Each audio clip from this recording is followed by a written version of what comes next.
अब qualify ANM की जीत 200% chances हो गया, इसलिए क्योंकि क्वालिफाई स्टूडेंट पहले से सुप्रीम कोर्ट में मजबूती के साथ अपना पक्ष लड़ते आ रहे हैं और फाइनली जो है बिहार सरकार भी एसएलपी में चले गए हैं क्वालिफाई के साथ देने के लिए। तो इसीलिए जो भी क्वालिफाई स्टूडेंट है अब बिल्कुल भी आप लोगों को घबराने की ज़रूरत नहीं है। आज जो कैबिनेट की बैठक हुई है उसमें भी 2024 के नियमावली पे मुहर लग गया है और बहुत सारे भर्तियां के बारे में जो है कहा गया है। फाइनली जो भी भर्तियां होगा क्वालिफाई बेस पे ही होगा, एग्ज़ाम बेस पे ही होगा। ये सारे मुहर जो है आज के कैबिनेट के बैठक में हो गया है। तो अब आप लोगों को घबराने की ज़रूरत नहीं है। अब आप लोगों की जीत सुनिश्चित करने के लिए सारे क्वालिफाई साथ है और सारे क्वालिफाई की जीत होगी। बिहार एएनएम 10,709 पदों के रिगार्डिंग जितने लोग भी वेट कर रहे हैं फाइनल सुप्रीम कोर्ट से जजमेंट आने के लिए, उन सभी को मैं आज क्लियर कर दूं कि आप सभी क्वालिफाई हो या संविदा कर्मी हो, सभी के मन में एक ही डाउट होगा कि आज 6 तारीख था और आखिर आज सुप्रीम कोर्ट में किस लिए सुनवाई नहीं हुआ और आगे चल के अब कब सुनवाई होगा। तो एक चीज़ मैं सभी क्वालिफाई हो या संविदा कर्मी हो सब लोगों को एक चीज़ मैं क्लियर कर दूँ कि आज जो 6 तारीख का सुनवाई नहीं हुआ है सुप्रीम कोर्ट में, इसमें जो है न तो क्वालिफाई स्टूडेंट के लीडर को दोष है और ना ही संविदा कर्मी के जो भी केस लड़ रहे हैं उनको किसी तरीके का इसमें दोष है। कहने का मतलब जो बेंच में हम लोगों का केस सुनवाई होता है, जो जज साहब सुनते हैं हम लोगों के केस, वो जज साहब खुद ही आज जो है छुट्टी में थे और इनके बेंच में जो है आज एक भी केस सुनवाई नहीं होगा। ये सुप्रीम कोर्ट ने खुद एक नोटिस जारी करके कहा है, जो कि नोटिस आप स्क्रीन पे देख सकते हैं। तो इसीलिए हम लोगों का केस का आज सुनवाई नहीं हुआ।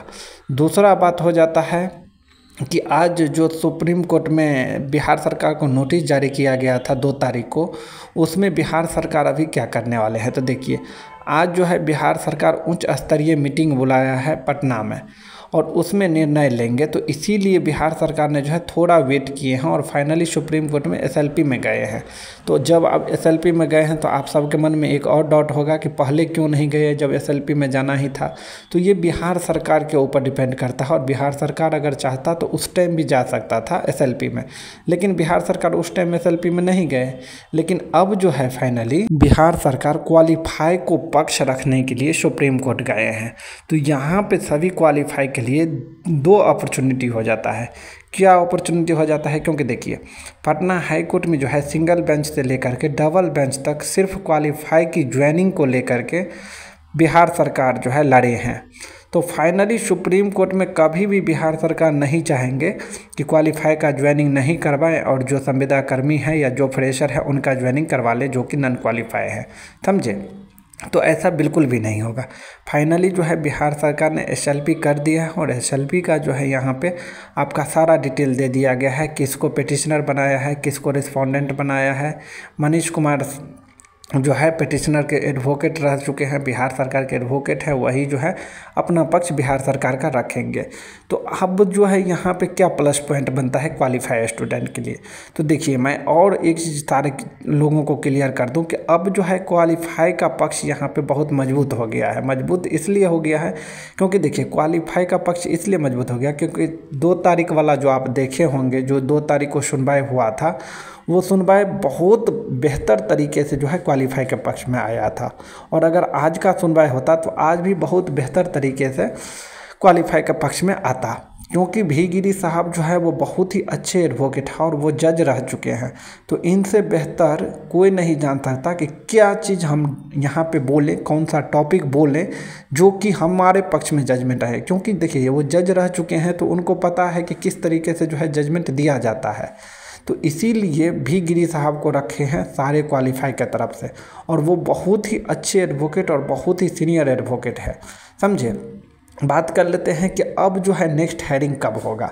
तो अब जो है नेक्स्ट हायरिंग जो भी दिन होगा, क्योंकि बिहार सरकार जो है अब एसएलपी में चले गए हैं, तो बिहार सरकार जब भी एसएलपी में गए हैं तो हो सकता है कि बिहार सरकार का जो एसएलपी नंबर मिल जाए उसके बाद आपको 10 दिन या 5 दिन या 1 हफ्ता के बाद जो है फाइनली फिर से हायरिंग डेट मिल जाए।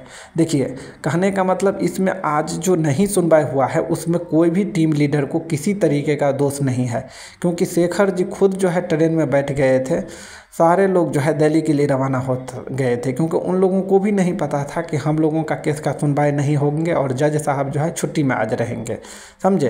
फाइनली जो है नाइट में नोटिस आया कि जज साहब जो बेंच में हम लोगों का केस रजिस्टर्ड है उस बेंच का जज साहब ही आज जो है छुट्टी ले लिए हैं, तो इनके बेंच में जो भी केसेस है उसका सुनवाई नहीं होगा 6 तारीख को। इसीलिए फिर सारे लोग जो भी हम लोगों के दिल्ली के लिए रवाना हुए थे वो सारे लोग जो है वहीं से जहाँ पे इन लोगों को नोटिस मिला वहीं से फिर जो है रिटर्न घर आए, तो उन लोगों को भी एक मुश्किल हुआ है। तो इसलिए मैं क्वालिफाई स्टूडेंट को, सारे क्वालिफाई स्टूडेंट को बोल देता हूँ कि देखिए एक चीज़ अब यहाँ पे स्टैंड क्लियर हो गया कि अब जो है क्वालिफाई को जीत होने से कोई नहीं रोक सकता है सुप्रीम कोर्ट में। ये बात हम किस लिए बोल रहे हैं, क्योंकि देखिए बहुत सारे संविदा कर्मी आप देखे होंगे कि पहले आपको बोल रहे थे कि केस जो है खारिज हो जाएगा फर्स्ट सुनवाई में। ऐसा तो बिल्कुल नहीं हुआ। बाद में बहुत सारे लोग बोल रहे थे कि केस जो है एडमिशन ही नहीं हुआ है। तो इस ऑर्डर में आप देख लीजिए कि हम लोगों का जितना भी SLP था वो सारे SLP जो है फाइनली एडमिशन हो गया है। तो अब बिहार सरकार का जो SLP है उसका जैसे ही SLP नंबर वगैरह सारा आ जाता है तो उस केस का भी लिस्टिंग हो जाएगा।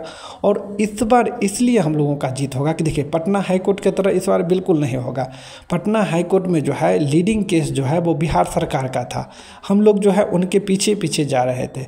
लेकिन यहाँ पे क्या होगा सुप्रीम कोर्ट में कि लीडिंग केस जो है यहाँ पे वो क्वालिफाई कैंडिडेट क्या है, तो इसीलिए यहाँ पे जो है हम लोगों के पीछे बिहार सरकार आएंगे और बिहार सरकार जो है अपना पक्ष रखेंगे, क्योंकि इनसे अपना पक्ष रखने के लिए बोला गया है। बिहार सरकार जो है वहाँ पे लड़ाई नहीं करेंगे।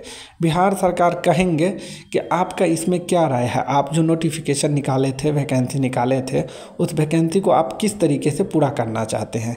तो बिहार सरकार, आप सभी क्वालिफाई स्टूडेंट को इतना तो ज़रूर पता होगा बिहार सरकार जो है नियमावली को चेंज किए हैं। तो बिहार सरकार जब नियमावली को चेंज किए हैं तो बिहार सरकार कभी भी नहीं चाहेंगे कि हम जब नियमावली को चेंज किए हैं, जब हम सिंगल बेंच में लड़े हैं, डबल बेंच में लड़े हैं और जो क्वालिफाई के पक्ष रखने के लिए लड़े हैं, तो सुप्रीम कोर्ट में जाकर के वो क्वालिफाई के विपक्ष में जाएंगे, कभी भी नहीं हो सकता। और यहाँ पर आप देखे होंगे कि सुप्रीम कोर्ट में जो SLP किया गया है वो बिहार सरकार भी जो है संविदा लोगों के ऊपर ही SLP किया गया है, अर्चना कुमारी के ऊपर ही SLP किया है। तो वो भी अब जवाब देंगे अपना तरफ से। और हम लोगों के क्वालिफाई का तो इस बार पक्ष अच्छा से मजबूत है ही, सारा एविडेंस भी लगा हुआ है। क्या क्या एविडेंस लगा है वो सब सारे आप लोगों के सामने है। तो इसीलिए यहाँ पे जो भी क्वालिफाई स्टूडेंट है उनका इस बार पक्ष बहुत ही मजबूत रहने वाला है, समझे। अब जो है डबल अपॉर्चुनिटी हो गया बिहार सरकार को अगर SLP में गए, क्योंकि देखिए अगर बिहार सरकार SLP में नहीं भी जाता तो हम लोग केस जीतता। ऐसा बात नहीं है कि हम लोग केस नहीं जीतता, क्योंकि ऑलरेडी जो है बिहार सरकार को पक्ष रखना था। 6 तारीख आज जो सुनवाई भी होता उसमें भी बिहार सरकार से ही जवाब तलब किया जाता कि आपका स्टैंड क्या है, आपका राय क्या है, अपना राय आप स्टैंड अपना क्लियर कीजिए, और बिहार सरकार रखता। लेकिन आज जो रखता और SLP के थ्रू से जो रखेंगे उसमें बहुत अंतर हो जाएंगे। SLP के थ्रू से जो रखेंगे तो उनका एडवोकेट जो है बहस करने के लिए तैयार होंगे और बहस करेंगे, जैसे कि पटना हाईकोर्ट में किया। और हम लोगों का SLP में जो भी एडवोकेट रखे हैं, बी गिरी साहब को, इतना सीनियर एडवोकेट को, वो तो अपना पक्ष हम लोगों का मजबूती से रखेंगे ही रखेंगे। तो जब उस तरफ से 2-2 बार लड़ेंगे, आप देखे होंगे कि संविदा कर्मी लोग जो है कभी भी नहीं चाह रहा था कि बिहार सरकार जो है SLP में जाए, क्योंकि बिहार सरकार SLP में जाने से वो लोग सोच रहे हैं कि अगर बिहार सरकार SLP में चला गया और क्वालिफाई स्टूडेंट ऑलरेडी जो है इतना मजबूती के साथ लड़ रहे हैं तो फिर हम लोगों को जो है बहुत मुश्किल हो जाएगा। और अब आप देखे होंगे जो भी संविदा कर्मी है, उसके लीडर है, उनको अब बहुत मुश्किल होने वाला है। अब पहले ही जो है वो लोग 2-2 एडवोकेट हायर कर रहे थे, अब जो है इन लोगों को 3-3 एडवोकेट हायर करना पड़ेगा, तब पर भी जो है सुप्रीम कोर्ट में जीतना बहुत मुश्किल हो जाएगा। हाँ, एक चीज़ मैं और क्लियर कर दूं कि जो संविदा कर्मी है वो लोगों ने जो है 11 लाख में टेंडर पे, यानी कि जितना इस SLP में जो है बहस होगा उसको जो है 11 लाख एडवोकेट को जो दे दिए हैं उसी में उन लोगों का सारा बहस होगा। लेकिन हम लोगों का जो भी क्वालिफाई स्टूडेंट है, हम लोगों के जो भी गिरी साहब है, वो टेंडर पे नहीं रहे हैं। उन्होंने जो है क्लियर कर दिया है कि जो हेडिंग होगा उसके हिसाब से चार्जेस होगा। ज़रूरी नहीं है कि सब बार जो है उनका चार्जेस सेम रहेगा, 8 लाख ही रहेगा, क्योंकि फर्स्ट हेडिंग था इसलिए 8 लाख था, बाद में 7 लाख हुआ है, और भी जिस हिसाब से हायरिंग रहेगा उस हिसाब से जो है उनको चार्जेस देना पड़ेगा। तो इसलिए जो है संविदा कर्मी सेकेंड टाइम जो है दूसरा एडवोकेट इसलिए हायर कर लिए क्योंकि पहला एडवोकेट का तो इन लोगों का फीस ऑलरेडी क्लियर था। सेकेंड टाइम जो है अभी जो फंडिंग हुआ है इसमें वो लोग जो है दूसरा एडवोकेट का हायर किए हैं, क्योंकि पहला वाला का ऑलरेडी पेमेंट हो गया था। सेकेंड बार जो पेमेंट किया गया है सावेरे संविदा कर्मी की तरफ से उसमें दूसरा एडवोकेट हायर किए हैं। लेकिन अब मैं एक चीज़ क्लियर कर दूं कि अब इन लोगों चाहे कितना भी एडवोकेट हायर कर ले, अब क्वालिफाई का पक्ष बहुत मजबूत हो गया है, क्योंकि बिहार सरकार भी हम लोगों के साथ है और हम लोग जो है लीडिंग केस है तो हम लोग अच्छे तरीके से केस लड़ेंगे ही और फाइनली हम लोगों का जीत होगा। धन्यवाद।